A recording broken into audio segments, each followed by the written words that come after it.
Okay. This is the portal that we developed. It's an Esri portal. It looks like ArcGIS, but there's much more happening in the background. We have Mapit components in there. We have Mapbox components in there. We have Google components in there. We have a lot of different types of proprietary templates in there. That is the one great thing about the Esri application, is that it can be customized to your business, and so we did that. So let's go to the first application. So I talked about healthcare, and if you go down to there, so people really get jazzed at these things because they're interactive. The other stuff is if you're not doing interactive stuff now, you're going to be in a lot of trouble when you're trying to win business. We can look at, I talked about the head injury stuff, and we can look at common injuries to the body. We can bring in the data from the Center for Disease Control. We can talk about where people have concussive injuries. We can talk about the top 10 sports. We can talk about by age. And then we can start to show people where that's occurring. And for example, where are all the students? Where are all the schools? Where are where the density of the highest probability of injuries?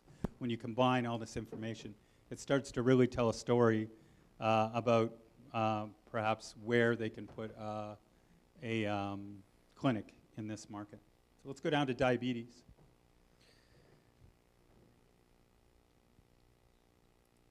So we can go out to, I like this too because it's very Internet of Things. We can go out to the diabetes and talk to our client about, because they're a new service, they're looking for a new place to place, again, more clinics or services.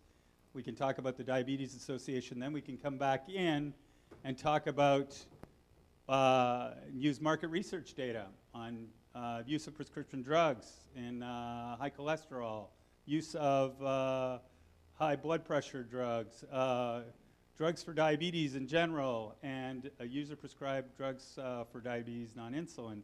All these things that matter to making a decision around where to place a medical service. And an index of all of these things, but then an absolute heat layer of where the absolute users are. And then we can bring up the endocrinologists. You can see these guys are probably doing well right here. These guys probably not as well up here. But we can certainly start to make a decision about where to place the service. So if we start, so this is something we did for a data center. There are a lot of rules around data centers. They're very physical rules. They can't be in proximity to a lot of stuff. So when you're looking around a 12, I think it was 12 kilometers, zoom out. So you have this 12-kilometer area, I think it is, yeah. And that's a pretty big area. Where the heck can we put our data center? Well, first, you can't put it in around 400 meters of any residential area. That immediately knocks down the the area of where you can put them. Secondarily, you can't be in a flight path. Those are all the flight paths, and this is Brisbane. And then thirdly, you have to be. This isn't really in a waterway. That's actually wrong. You can't be around anywhere where flooding might occur.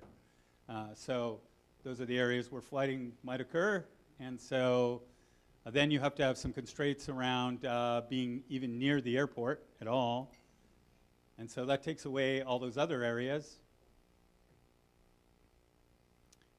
And then you can't be near any hazardous facilities, and then you have, if you zoom out,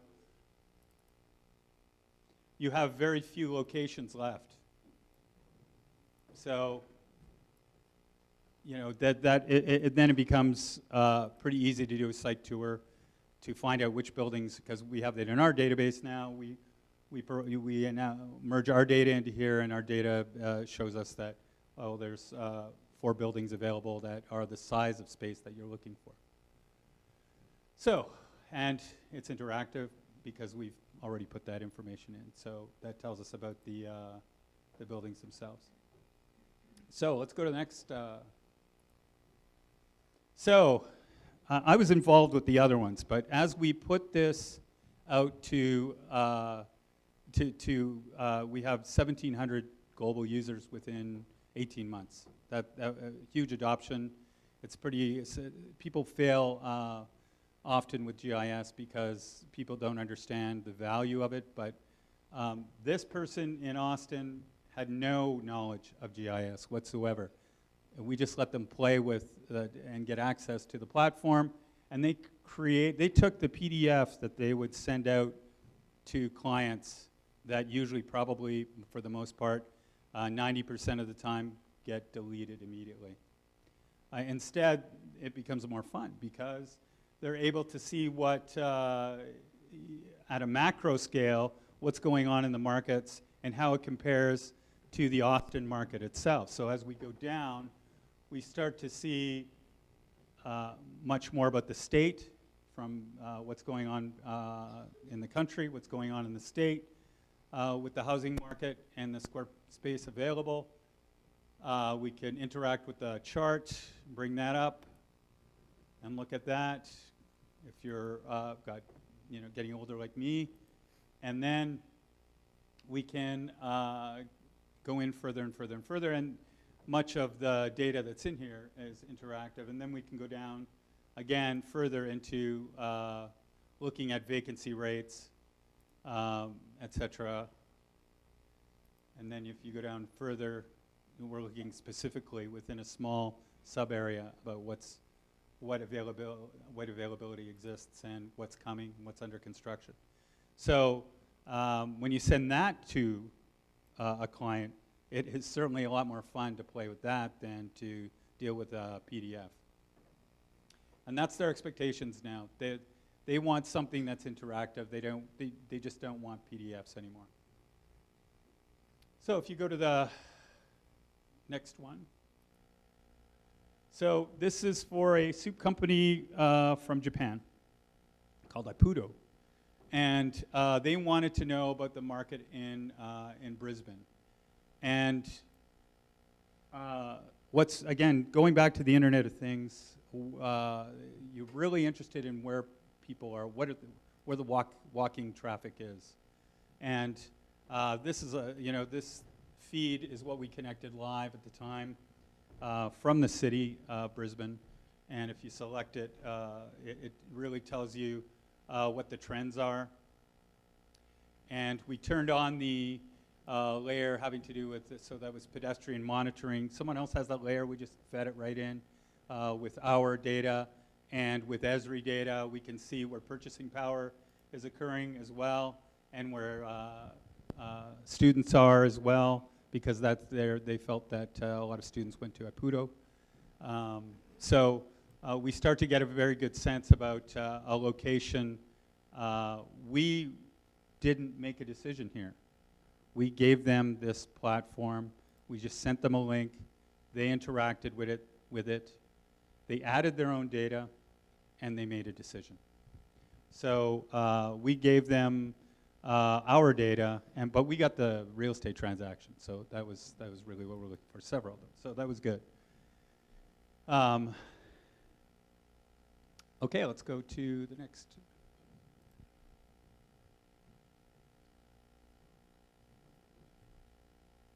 So this is a global leasing. If you go all the way out to all of this, these are what we do is leases, and we want to know what leases are being renewed, and we want to make sure that we're getting involved with our clients. So we can give them this application. We can take their leases for every location they have in the country, zoom all the way out to the country level, and to the globe actually, and.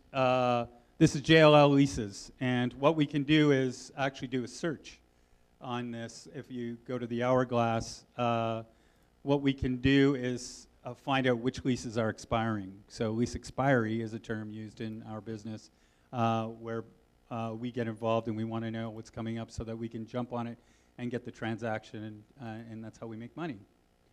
And so what we're able to do with this application is look at the back-end database that we have in there that is huge. That's our database that has all our clients' transactions and lease expiry going on. So this is where we're getting our data in order, where we didn't. It used to sit, all these transactions used to sit in singular 70 offices around the world. Now it's all together in one database, and we're able to make a decision about where lease expiry is occurring. I mean, if we zoom into space, we're also able to see if there's a lot of retail expenditure going on. We might want to open an additional small office in that place to deal with all the real estate transactions going on in that area. So it's a very good application which we give to our clients, and we have the majority we can turn on and load up any of our clients, which the brokers find extremely helpful to do their business in a much more timely way. Let's go to the next one. So we have a research group. That research group is asked a lot about what's going on in the economy. People asked us, what the heck is Brexit? What does it mean? I didn't know. So we, I probably should know, but we did this, I'm a geographer, I don't care about Brexit, but people do care about Brexit. And so we created this application, start to finish, what is Brexit, what is the European Union, to try and answer all these questions for all of our employees, because they were interacting with clients, they were being asked, they could send this to a client. Some clients didn't know what it meant either. And so we could see what vote took place in 1975 versus 2016. It's interactive. They could look at the different countries in the different markets in Europe that they're in. I had no idea when different countries came in to the European Union. Pardon? Right, yeah. And we can start to get a better sense of the UK and how people voted. I'm not sure how many of you know how the vote broke down at all, but it was very interesting that younger millennials voted yes to stay, and older folks like me voted no, they're not going to stay. So we don't want to stay, and so we're going to leave. And so we're able to actually go and look at each individual geopolitical sub-area as to how the vote went. And I actually wondered whether the folks on the Yes campaign, Stay campaign, were able to look at the information that we had, if that would have made a difference in target marketing and telling people about what both options meant. I think it would have been interesting. But so we used it for this issue, which is so timely issues. We're sending out these applications out to from our Mapit platform to our clients and to our employees. If you go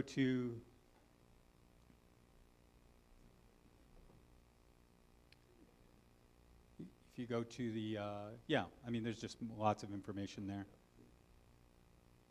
If you go to the next application. So this is something that we're working on. It's not finished yet, and I'm happy to share it with you. It's the Social Amenities Index, and Robert Putnam and Richard Florida talk about these very important social issues associated with the economy. And we're starting to actually see that and those kinds of requests from our clients. And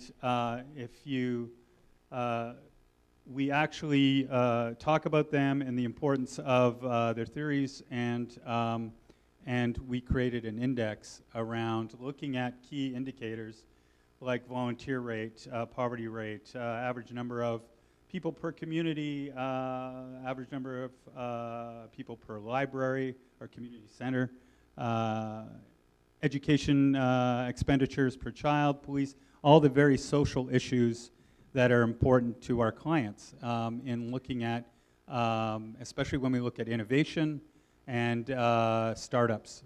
These things are extremely important, and we found by looking just at millennials and where companies are investing and the number of millennials in those markets. So we're trying to be very predictive about what markets to go and to be aware of that are growing and becoming important. Can you go all the way to the end so that we just look at the index? But this is all interactive, and you have the ability to see which markets are the top markets, which are in green. Denver makes perfect sense. That Denver-Boulder corridor is extremely high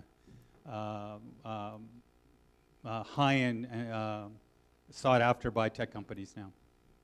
So same with up in Calgary, over in Seattle, and San Francisco, San Jose. That all makes sense. That North Carolina. I didn't see. I'm surprised a little bit about Austin because it's not as green as I thought it would be, but still high on the index. If you go to the next application, I talked about having different types of access to our platform. So you have a basic map that you can create. You have these more advanced applications, but then you have custom applications. So we created a series of widgets to be able to put in an application for any business that could be repurposed or taken offline and replaced with something else. This is one of those. This is a Mapbox application, complete with all the widgets. I think it has a couple of Esri widgets in it, but it's mostly Mapbox. And what we're able to do is combine labor data, and this is only for the UK market. Labor data with, so go back and let's choose something other than business support. Let's choose choose professional services. So and then we can choose a specific location. Go back again. You can choose a specific location. We can choose specific workspace configuration. That is, what kind of a desk sharing space do you want? Many of you have offices. This says that, well, what do we want that space per person to be? What is the square foot? And then we can go to the next, slide. Well, this is actually in real time. It's for market to market, it calculates the cost immediately. And that's proprietary data. That's our own knowledge of the market with Career Builder data combined in a Mapbox application with some Esri functionality as well. And that really gets, this is purely for selling our business. So when our team walks in to do a relocation, they look at what industry are we looking at, what type of employees and labor are we looking at, and they look at the space centered around that. So that's been extremely successful in helping us win business. And you get that BI look, which is so important to the dashboard look. That's so important to many of our clients, breaking down the different markets and the cost in the different markets. Okay, I'm going to give some closing thoughts. Is that it? That's the last one. Okay. Where's the PowerPoint? Really, I'm more techie than this. It's not my computer. I use a Mac.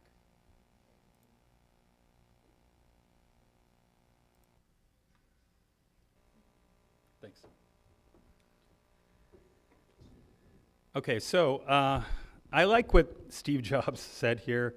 You've got to start with the customer experience and work backwards. And that's internally and externally around geographical information systems, and what role it plays in your in your digital plan for your business. When we go see our clients, we ask them to fill out a survey telling us what's important to them with respect to the key indicators. We also look at internally, and we keep getting feedback around the way our own platform really evolves in an agile way, growing constantly and consistently. One of the things that are really important is support for that system. Has anyone here heard of KCS, or Knowledge-Centered Support?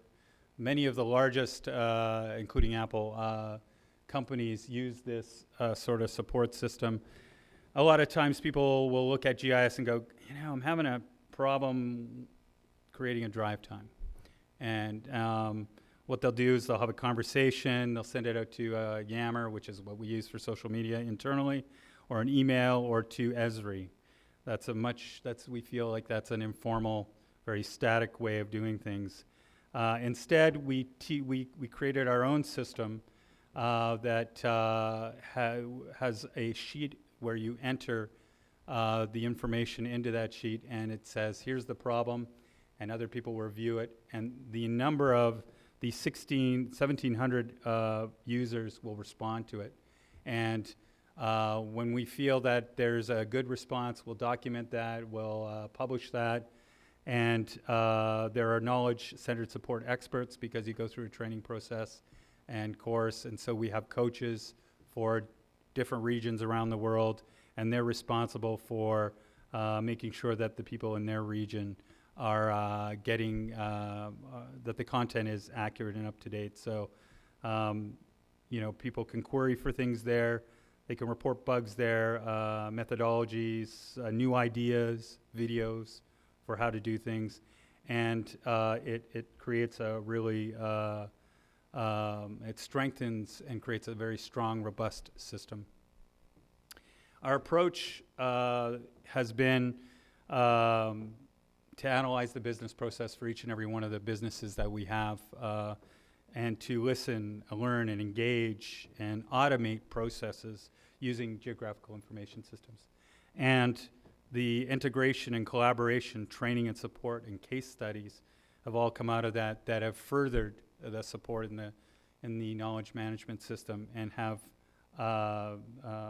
created an agile system that keeps growing and growing and growing. So our strategic decisions were that we needed to have some key components, and that was make sure that we deal with all of our businesses, that we have a process for conceiving and developing and training and having access to. We needed experts, and we do try to use science, but for all of you that are here, I can tell you that that is still a challenge. The hustle and bustle of the real estate industry is such that we don't always slow down enough to go, is that a good solution? What validity and reliability do we have with respect to the data modeling that we're doing for our clients? And I believe there's a huge window and an opening for academia there as we partner more and more and more, for example, with the University of Texas, and we fund research around issues around the geocoding problem globally. We then, of course, have our data that is important, and data is key to making the system work. So in summary, real estate is definitely about location, and geographical data offers information on people, places, and can be contextually analyzed to determine a geography of opportunity for our clients. But we need people that can tell stories, and we need to bridge a gap between business and technology. And I'm so impressed with this university because they have done that.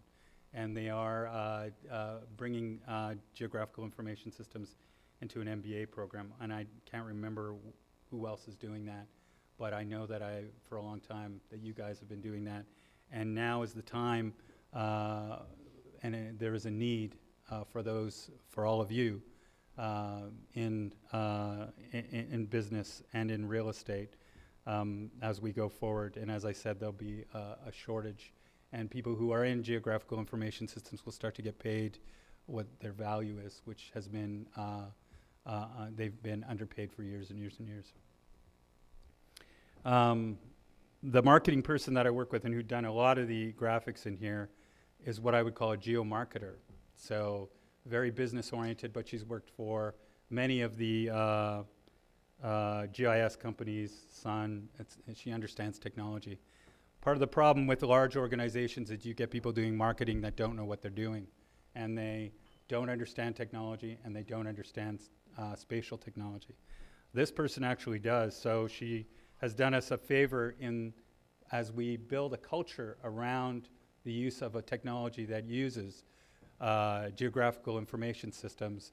We're able to certainly win. And this really hits the point for me because you need the fuel, the premium data. You need a good engine with hardware, software, and tools that I've explained with respect to the API economy. And you need drivers like yourselves who really know what they're doing, and then you can compete, and then you can clearly connect to win. So on that note, thank you very much for having me as a speaker today.